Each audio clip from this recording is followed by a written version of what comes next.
What's going on today, guys? I have something very interesting to show you, and what is that exactly? Well, it is Lightsworn Exodia. Yeah, that's right. You heard me right. Lightsworn Exodia. Why? Well, because I was playing Lightsworn against on people in Dev Pro, and I went against a guy who was playing Exodia, and he was doing some really stupid version with card troopers and stuff, and trying to get it back. I don't know what he was doing, but whatever he was doing, it was failing.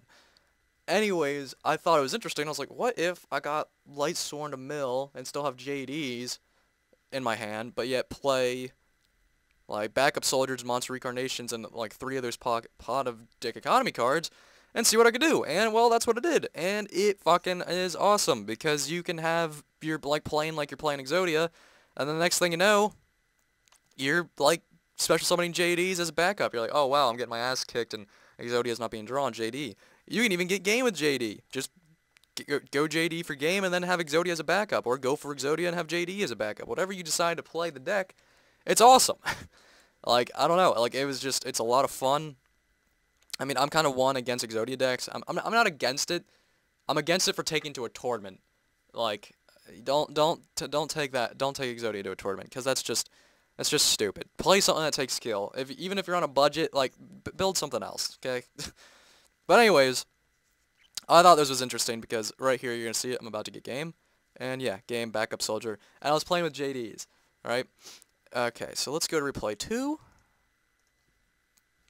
And now, this one I'm going against a deck that's like pretty, I wouldn't say high tier, but it's the new form of dragons. And I'm pretty sure the new form of dragons are out. Like, they're not going to be doing anything in tournaments. But they can do some cool stuff. And I just don't think it's as consistent. Well, this guy pulls off getting some good things on the field. But oh, and by the way, I play light ray gear feed. I was playing 3 of that and 3 JDs with 3 trade-ins with no Swift Scarecrows and something else. I forget what I was taking out. Anyways, I don't play that anymore. I play 3 JDs and 1 light ray gear feed, but you'll see the deck profile at the end of the video. But light ray gear feed's just good because you have lights in your grave, you can special summon him, and he's a beater. His effects kind of just null and void. But JD, this is why his deck is so good, because you're going for your Exodia, you're milling all your Lightsworns and stuff in the graveyard to mill. And you can mill really fast. I mean, 3 solar recharge, 1 charge of light brigade, and 2 card troopers, which you could switch the card troopers for more Lightsworn if you felt so inclined. But I think the card troopers are a good let if there's nothing else to do and you don't want to mill. You can just set it, and it's a 1-for-1. You get to destroy it, and you get to draw a card. But yeah, I'm like, okay, well, fuck. I'm still waiting for Exodia pieces to go. Well, I'm going to JD and clear the field. I'm going to tag over his monster. Now, I'm pretty sure he gets over my monster here in a sec. But yeah.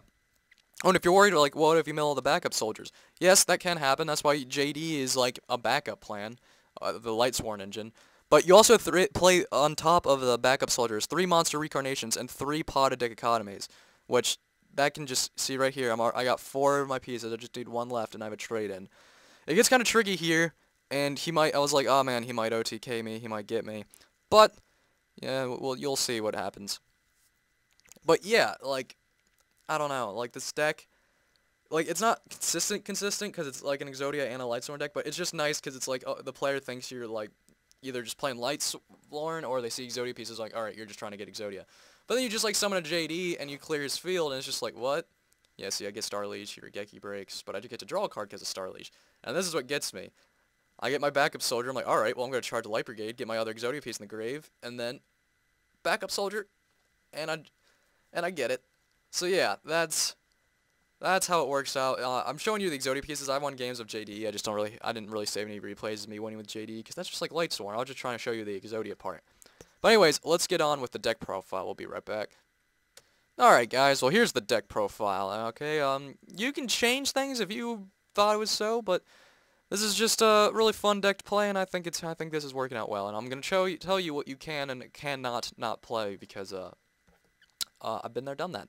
So 2 card troopers, 3 judgment dragons, light ray gear free, 2 Raikou, 2 Lumina, 2 Lila, and 2 Wolf, and 1 Jane, 1 Aaron, and 1. I'm playing just 1 of each of these guys, just so it's like some extra Lightsworns to like, so I can put a JD in the field, you know, different names, and light ray gear free, different names. 1 Exodia, the Forbidden One, and then all its pieces. 3 pot of Duplicity and Deck Economy. You cannot run this deck without 3 of these. These are good for recycling because all the monsters. And yes, you can't do 3 Exodia pieces, but it can help. And you can combine it with this and stuff. It helps. So yeah, 3 pot economy, solar recharge 3, and 1 charge of light brigade. You gotta play this. You need the draw power. The 3 trade-in, the JD, and the light red gear feed, that could go away. You could take out the 3 trade-ins and the 1 light red gear feed. You could even play another light red gear feed if you want, if you take out the trade-ins. Put in 3 swift scarecrows. Try to fill in some of their card, and it can be a little bit more reliable, I think, but I like the trade-ins, I like the speed, I like the drawing, and I like being able to get JD back with the potted economies and the monster reincarnations. But 3 monster reincarnations, 3 backup soldiers, and then 2 swift scarecrow, because he can also be recycled with monster reincarnation, and pot of dick economy. Extra deck doesn't really matter. I'll just play in some random shit, like wind up Zen mains and stuff. Like, really, don't worry about it. It's just there.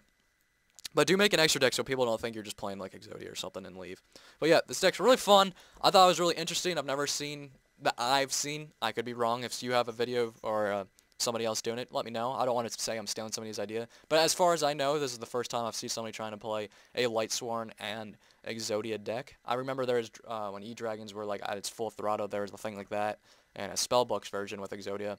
But yeah, thought this was interesting. If you like this video and you like this deck, please thumbs up the video and subscribe if you are not already for more videos from me and my content. So thank you for watching, guys, and I'll see you later.